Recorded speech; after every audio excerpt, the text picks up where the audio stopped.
이 시간 황용사 주지 황산 스님과 함께합니다.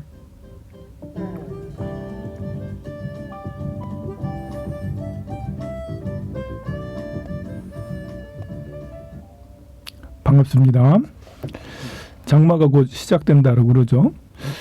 체감상 장마는 한 보름 정도 전?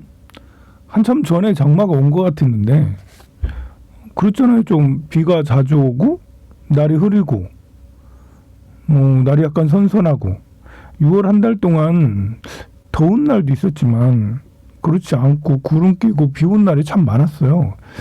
그래서 장마인 줄 알았죠. 근데 장마가 아니고 그냥 구름 끼고 비 많이 왔었던 거예요. 진짜 장마는 이번 주 말부터 진짜 장마가 시작된다라고 그러죠. 보통 6월 달 말쯤에 장마가 보통 많은데 7월 들어서 장마가 들어오는 건 뭐 한 30년 만에 굉장히 오랜만에 이렇게 생기는 거라고 그러네요. 올해는 뭐 엄청난 더위가 예고돼 있는데요. 어쩌면 장마 때문에 엄청난 더위가 아니라 그냥 희지부지 더위가 진짜 오히려 이러다가 좀 저온으로 고생하는 거 아니야? 우리야 뭐 도시 사는 우리야 저온이 좋죠. 20도대면 참 좋죠. 20에서 27도 사이에 있으면 얼마나 좋겠습니까? 그런데 농사를 짓는 사람들은 또 다르니까요. 장마가 오더라도 우리한테 딱 맞게 이렇게 비가 내리고 하면 좋겠습니다. 이번 주말에는 특히 폭우가 내릴 예정으로 그냥 장마 수준이 아니라 그냥 하늘이 구멍 난 것처럼 내릴 수도 있다고 그러니 금요일 날부터 해서 토요일 날 특히 많이 온다고 그러니까요. 주의하시기 바랍니다. 이번 주에는 이제 우리 불자들에게도 이렇게 중요한 날인데요. 이번 주말에 그 대부분의 사찰들이 이렇게 백중기도를 아마 하게 될 거예요. 백중날은 이제 7월 보름날 양력으로 한 8월 22일인가 그런데 49일 기도를 하는 절들은 이제 이번 주말에 기도 입제가 들어가게 되는 거죠. 49일 기도를 하지 않고 백중 뭐 일주일 기도 21일 기도 하는 데는 이제 아직 멀었지만 아마 많은 절들이 이제 49일 동안 그 백중 기도를 할 건데요. 점점 이제 이렇게 조상에 대한 생각은 점점 줄어들고 또 제사 지내는 풍속도 많이 없어지고 그러는데 저는 이 백중이 최후의 보루다라는 생각을 가져요. 이 제사 지내는 생각, 조상에 대한 생각이 적어지면 백중 기도를 하는 사람들도 줄겠지만 어떻게 해서든 노력해서 백중 기도를 꼭 지켜서 제사를 안 지내더라도 백중 기도는 꼭 하자. 또 제사를 점점 안 지내는 사람들도 이것만은 꼭 마지막으로 1년에 한 번씩 백중 기도하는 것은 꼭 하도록 권할 생각입니다. 살면서 기도를 하지 않고도 잘 사는 사람들도 있겠죠. 근데 기도가 없으면, 기도를 하지 않으면 삶이 정말 힘든 사람도 굉장히 많습니다. 기도를 하지 않으면 인생이 꼬여가서 결국 굉장히 힘든 사람들도 있다라는 거예요.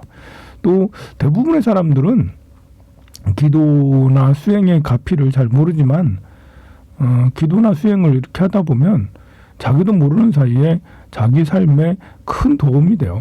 아무리 뭐 이렇게 그 인연이 없는 사람이라 하더라도 기도나 수행 명상을 하게 되면 자기 삶의 행복이나 뭐 재물이나 인간관계나 이것의 10% 이상은 이익을 보기 마련이에요. 저는 절에 오래 다녀도 계속 가난해지던데요. 아니 그러면 이제 안 다니고 기도도 안 하고 그러면 더 가난해지겠죠. 이제 재물이든 인간관계든 건강이든 최소한 10% 이상은 절에 다니고 기도하고 수행하고 하면 좋아진다. 사람에 따라서는 20%, 30%, 50% 어떤 사람은 100%까지도 좋아지는 사람들도 있어요. 공통적으로 최소한 10% 이상은 덕을 본다고 생각을 합니다. 그 중에 이제 이 절에 다닌다고 기도를 한다고 다 효과가 있냐? 뭐 다 효과가 있는데요. 편차가 좀 있을 수 있죠. 어떻게 하면 더 효과가 있나 했을 때 그 중에 이제 가장 효과 있는 기도 중에 하나가 조상, 부처님 전에 조상을 위해 기도하는 거예요. 부처님 전에 아들을 위해 기도할 수도 있고, 재물을 위해서, 또 취업을 위해서, 건강을 위해서 막 기도할 수도 있습니다만, 우리 조상님 극락세계 좋은 곳으로 꼭 왕생케 해주세요. 우리 어머니, 아버지, 돌아가신 할머니, 할아버지 좋은 곳에 꼭 가기를 빕니다라고 하는 이 기도는 우리의 삶을 좋아지게 하는데 굉장히 결정적인 역할을 해줄 수도 있어요. 꽉 막혔던 것이 풀려질 수도 있고요. 또 이렇게 방황할 때 길잡이가 될 수 있는 그런 기도이기도 하죠. 그래서 뭐 초하루 기도도 하고 정초 기도도 하고 관음 기도도 하고 많은 기도가 있는데, 백중 기도만큼은 꼭 이제 지켜서 절에 백중날 가지 못해도 꼭 기도를 올려서 내가 백중 기도를 모셨지, 우리 어머니 아버지를 절에 모셔서 극락 왕생을 하게 하는데 노력하고 있지라는 생각으로 임하기만 해도, 그런 마음을 가져도 좋습니다. 저 사찰에서의 백중기도는 그렇게 비용이 많이 들지 않아요. 그래서 적극적으로 더 추천해요. 여러분들 보고 천도제를 하세요라고 하는 거는 좀 이제 제가 말을 잘 안 하는데요. 천도제가 굉장히 좋지만 그래도 아무리 좋아도 말을 하지 않는 것은 비용이 많이 들기 때문이에요. 보통 많이 들어야지. 그렇다고 수천만 원, 절에는 수천만 원이 안 듭니다. 엄청 크게 하면 몰라도 이렇게 그런데 백중기도는 보통 위패 한위에 10,000원 또는 20,000원 뭐 이렇게 하니까, 우리 아버님을 올리면 10,000원이면 된다는, 절에 따라서 20,000원 받는 데도 있고요. 그래 하니까 적은 비용에 이렇게 기도를 올릴 수가 있으니까 장점이 많잖아요. 그러니 그 재정적인 부담을 좀 덜 가지고 49일 동안 기도해 줄 수 있는 이런 때이기도 합니다. 또 49일 동안 매주마다 절에 가서 하면 더 좋고요. 자, 오늘은 여러분들한테 이제 불교 얘기보다도 사회적인 이야기, 우리 사회 현상에 대한 이야기를 한번 해보도록 할 거예요. 여러분들은 네카라쿠베라는 이야기 들어봤나요? 네카라쿠베. 네카라쿠베 토당야. 들어봤나요? 이게 뭘까요? 요즘 자주 나오는 말이에요. 네카라쿠베. 이것은 네이버, 카카오, 쿠팡, 그리고 라인, 그리고 배달의 민족, 토는 이제 토스, 당은 당근마켓, 야는 야놀자, 이렇게 이런 기업들을 얘기하는 건데요. 왜 뜬금없이 기업을 얘기하냐? 이것은 취업하고 관련이 있기 때문에 그래요. 예전에는 이제 명문대 나와서 어느 회사에 취업할래? 그러면 난 삼성전자 취업하면 영광이었죠. 모든 사람이 삼성전자 다닌다면 최고의 회사 이렇게 하는데, 지금 젊은이들은 삼성전자보다 네이버, 카카오에 들어가고 싶다라는 거죠. 물론 기술직으로요. 거기 들어가가지고 현장직 이런 거 말고요. 이렇게 기술 개발, 이렇게 프로그램 개발직으로 들어가고 싶어 하죠. 왜냐하면 연봉이 높기 때문에 그렇죠. 얼마 전에 하이닉스에서도 연봉 초봉을 이제 초봉 연봉을 5천만 원으로 올렸다. 이렇게. 삼성전자는 아직 초봉이 4,500만 원 정도 되는데 6개 하이닉스가 올렸다라고 그러는데, 사실 올릴 수밖에 없습니다. 왜냐하면 네이버, 카카오나 아니면 게임 회사 NC소프트나 넥슨이나 넷마블이나 이런 회사들 있잖아요.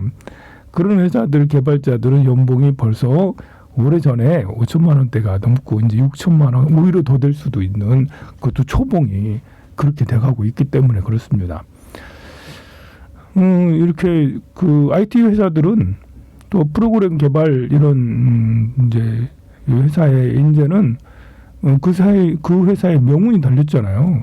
카카오톡에 뭘 하나 더 프로그램을 더 넣고 빼고, 카카오톡을 우리가 무료로 자유롭게 이용하는데 그런 사이에 어떤 아이디어로서 뭔가를 추가하고 뭐 그렇게 했을 때 사람들한테 감정을 상하지 않게 하면서 효과적으로 이렇게 매출이 올라갈 수 있도록 하게 하는 그런 프로그램 개발을 하면 카카오톡 매출이 얼마나 증가하겠습니까? 네이버도 마찬가지죠. 그리고 게임 회사는 더더욱 그렇죠. 게임만 배틀그라운드 같은 게임이 개발돼 봐요. 배틀그라운드는 전 세계 10억 명이 다운로드를 받았다라고 그래요.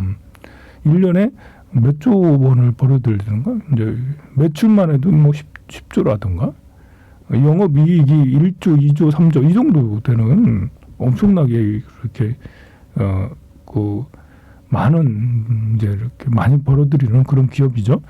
그런 게임 하나로 배그 하나로 이렇게 그 자동차를 수백만 대, 800만 대, 900만 대 파는 현대자동차하고 시총이 비슷해져 버리는 크래프톤까지 배틀그라운드 하나를 이렇게 개발을 해서 전 세계에 있으면 그야말로 상상을 할 수 없습니다. 자, 이런 원리 때문에 우리나라는 이제 네이버, 쿠팡, 뭐 삼성전자, 하이닉스 이런 데뿐만 아니라 더 먼저 빵이라는 회사들, 이제 빵도 여러분들 알고 있어야 되겠죠? 우리 물자들이 좀 이제 현대적인 상식을 좀 많이 가지고 있어야 됩니다. 왜냐하면 여러분들은 사회 구성원이고 또 가족 구성원이잖아요. 부모하고 자식이 말이 통해야 되지 않겠습니까? 그러면 자식 세대는 어떤 사고를 가지고 있고 어떤 단어를 많이 쓰고 어떻게 활동하고 있는지를 좀 알아야지 자식하고 얘기를 하고 그러죠. 아무리 절에 다니는 불자라고 해서 아들한테 야, 법화기 경엔 말이야 화택의 비유가 있는데 또 장자의 비유가 있는데 이렇게 하고 아들한테 얘기하면 참 이제 대화가 끊어집니다. 대화가 끊어져요. 대화가 사라집니다. 그런데 그게 아니고 뭐 이 빵이라는 게 뭐야? 빵에 유럽 빵을 유럽에서 뭐 파리에서 빵이라고 그래? 이제 이렇게 뭐 그렇게 물어보기라도 하면 엄마 그게 무식한 소리 하지 말고 빵은 그게 아니야 이러면서 빵은 미국의 대표적인 혁신 기업을 말하는 거죠.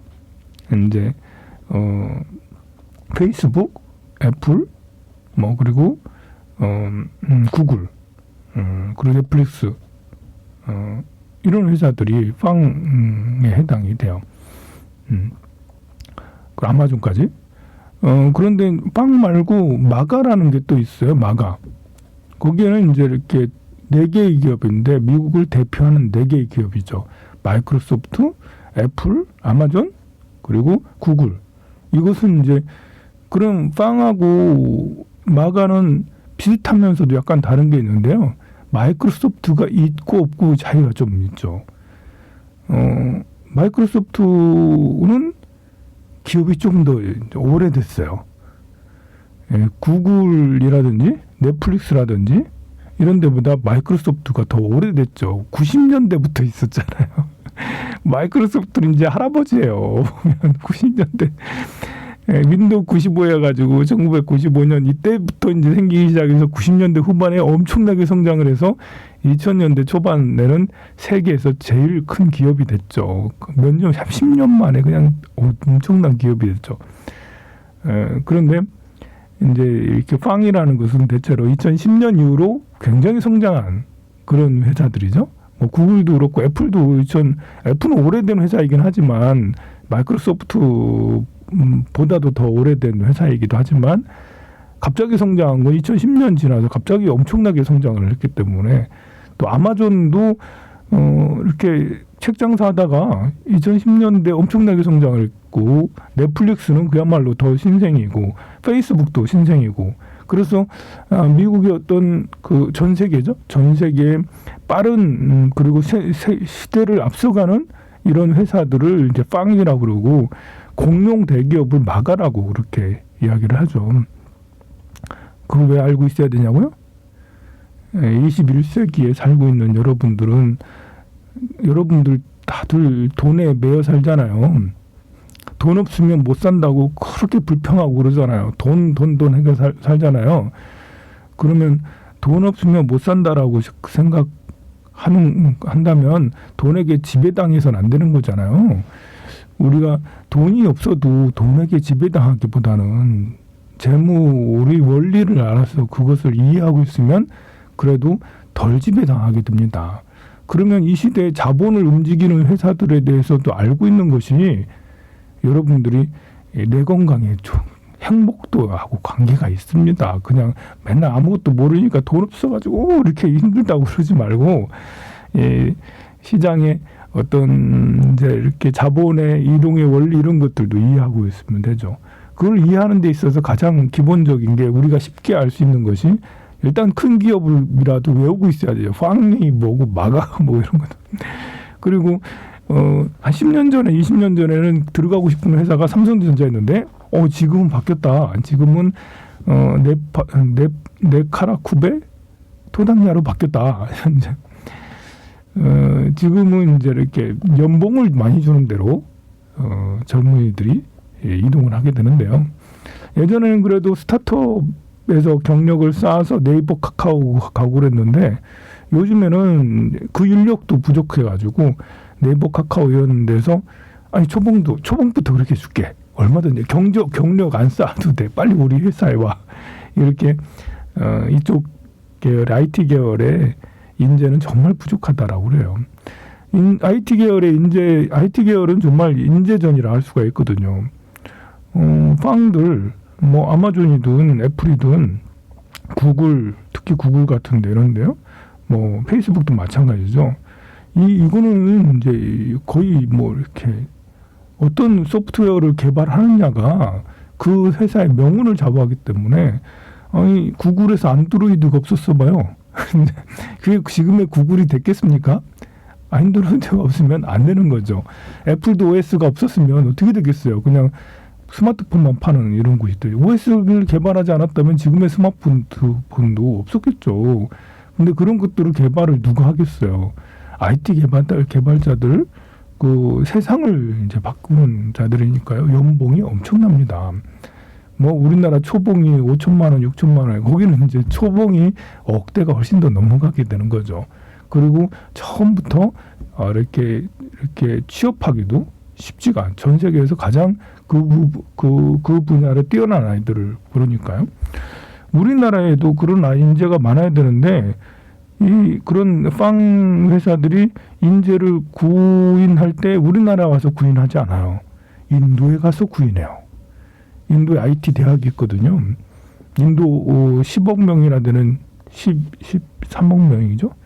13억 명이나 되는 인도인들 중에 그 젊은이들이 모두 다 가고 싶어하는 대학이 있어요. 그 IT 계열의 대학인데요. 우리나라에 이제 포항공대나 뭐 카이스트처럼 그런 대학이 있어요. 그 대학에 가가지고 인재를 그렇게 채용을 한다니까요. 삼성전자도 우리나라의 이제 IT 인재들을 뽑기도 하지만 거기 인도에 가가지고 거기 가서 이제 IT 인재를 뽑고 그래요. 인도인들은 어떻게 그렇게 이 시대에 맞는 IT 인재들이 굉장히 많을까?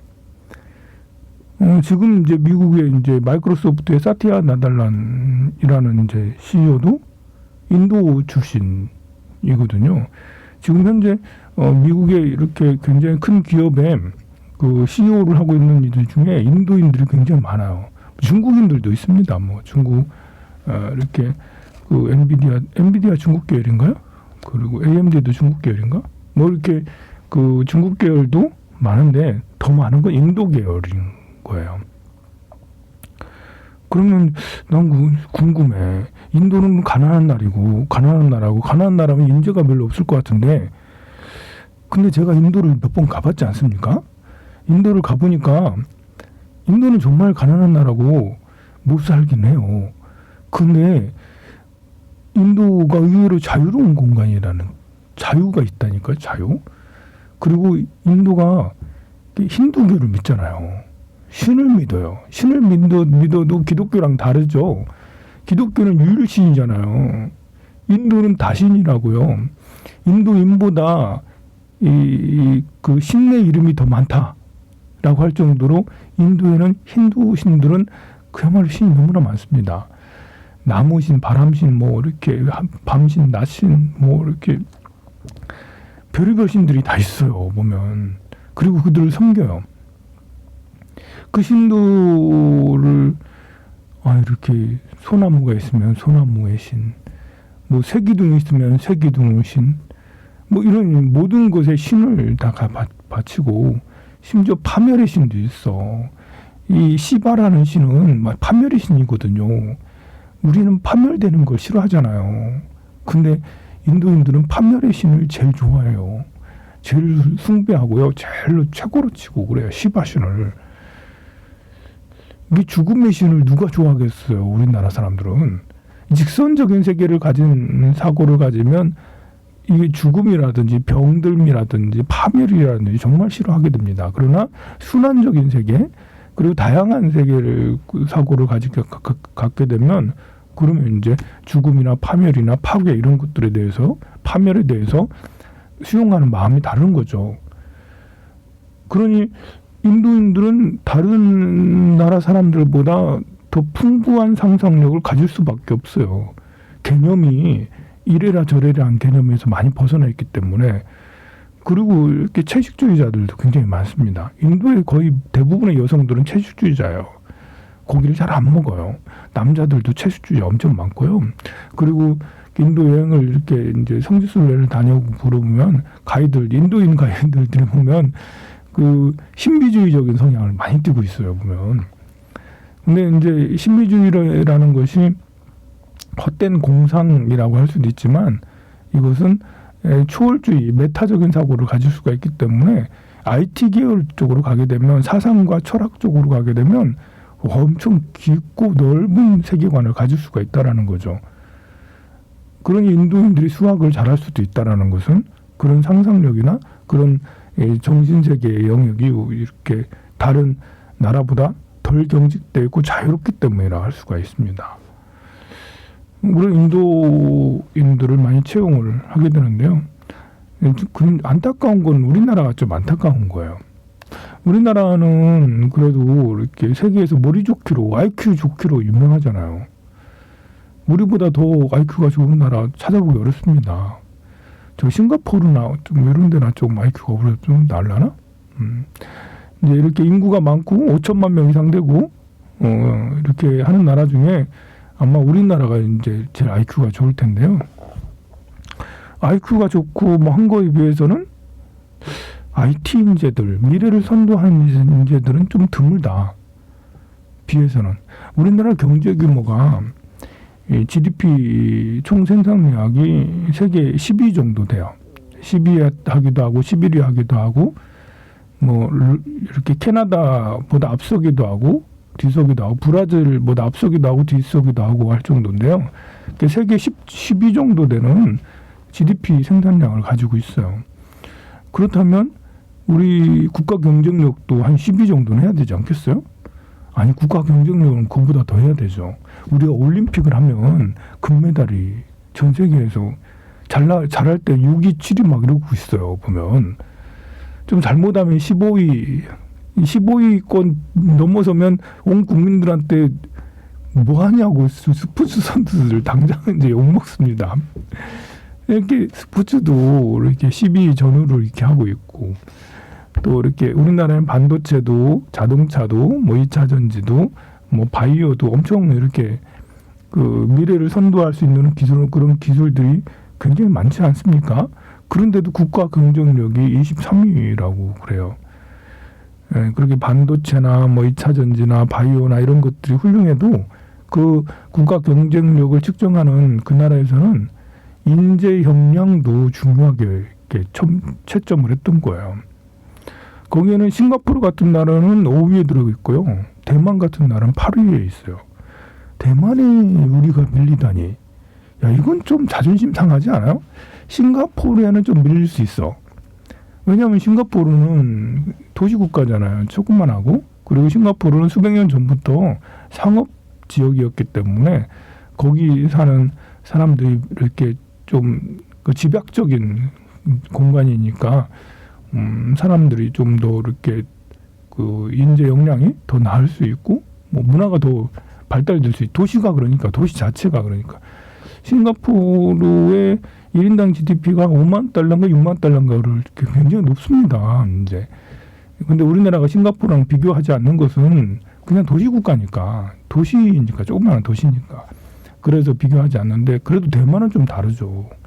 대만은 인구가 2,500만 명 정도 되고 땅은 우리보다 작지만 그래도 이렇게 대만보다 우리가 못하다 이러면 좀 야 이건 좀 아니지 않나?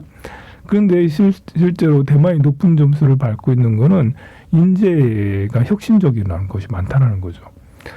우리나라는 메모리 반도체로 유명하지만 그 대만은 이제 시스템 비메모리 반도체로 유명해요.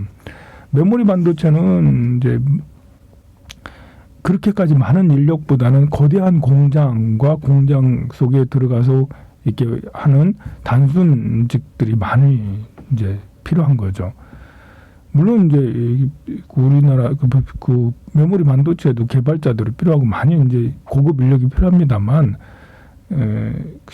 비메모리 반도체랑은 달라요. 비메모리 반도체는 소량 생산 그리고 다품종 소량 생산이기 때문에 거기에 TSMC라는 거대한 기업 밑에 엄청나게 많은 중소기업이 막 이렇게 2차, 3차 밴드로 소속이 돼 있는데 삼성전자하고 비교가 안 되죠. 삼성전자는 거대하고 그 밑에 들어가 있는 2차, 3차 밴드는 그렇게 안 많아요. 근데 대만은 안 그래요. 대만의 거의 뭐 반 이상의 GDP는 반도체가 차지할 정도인데요. 그것도 비메모리 반도체예요. 거기에 투입되는 인력이 비메모리 설계도 해야 되고 뭐 팹리스하고 뭐 이런 것들이라고 그러거든요. 그런 것들을 하려면 정말 인재가 진짜 IT 인재들이 다 모여 있을 수밖에 없습니다. 그러니 미래를 선도하는 국가 경쟁력 이런 데 큰 점수를 받게 돼서 대만이 8위나 되고 막 그렇습니다. 우리나라는 왜 23위냐라고 우리나라는 뭐 코로나도 방역을 잘하고 그러는데 왜 23위냐고 그렇게 하니까 우리나라는 사람들이 인재들이 공직을 너무 좋아한다.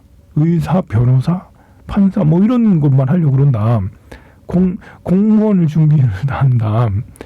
그래서 인재 혁신 역량이 훨씬 뒤처진다라고 그렇게 이야기를 합니다. 실제로 이렇게 지금 네카라쿠베라는 이런 회사들에서 인재가 부족하다잖아요. 그래서 인도 가서 데리고 온다잖아요. 근데 젊은이들은 막상 일할 데가 없다라고 그러는데 그렇다면 우리나라 공대가 얼마나 많은데 그 공대에서 IT 인재들은 왜 없는 걸까? 혁신 인재들은 왜 나타나지 않는 걸까? 우리나라의 기업의 생태계가 미국만큼 자유롭지 못한 보수적인 것 때문에 그런 걸까? 우리나라 이제 이렇게 사람들이 어른들이 30대, 40대 어른들이 자녀들을 교육을 공무원 들어가라고 그렇게만 가르쳐서 그런가? 너희들이 커서 일론 머스크가 될래? 제프 베조스가 될래? 빌 게이츠가 될래? 뭐 스티브 잡스가 될래? 이런 말은 왜 안 하는 거지? 내 어렸을 때는 너 꿈이 뭐야 하면 과학자였는데 대통령이에요. 과학자예요. 막 이랬었는데 지금 너희들 꿈이 뭐니? 공무원이요. 뭐 이렇게 돼 있으면 참 난감한 겁니다. 우리가 빨리 이제 혁신을 해서 그 미래를 선도하는 그런 두뇌들이 많이 그 개발되고 발전되면 좋겠습니다. 특히 우리 불자들은 너무 고지식하고 그러기 때문에 오히려 현대적인 이런 것들을 더 배우려고 노력하면 좋겠어요. 제가 이렇게 부처님 이야기 하지 않고 오늘은 네카라쿠베 토당야를 이야기하는 것도 이 채널은 주로 불자들이 많이 듣고 있기 때문에 불자인 여러분들이 이 시대의 트렌드를 지금 이 시대의 트렌드는 네카라쿠베 토당야지만 앞으로는 메타버스의 시대가 될 거라고도 막 그래요. 그러면 메타버스가 뭔지도 알아야 될 거 아닙니까?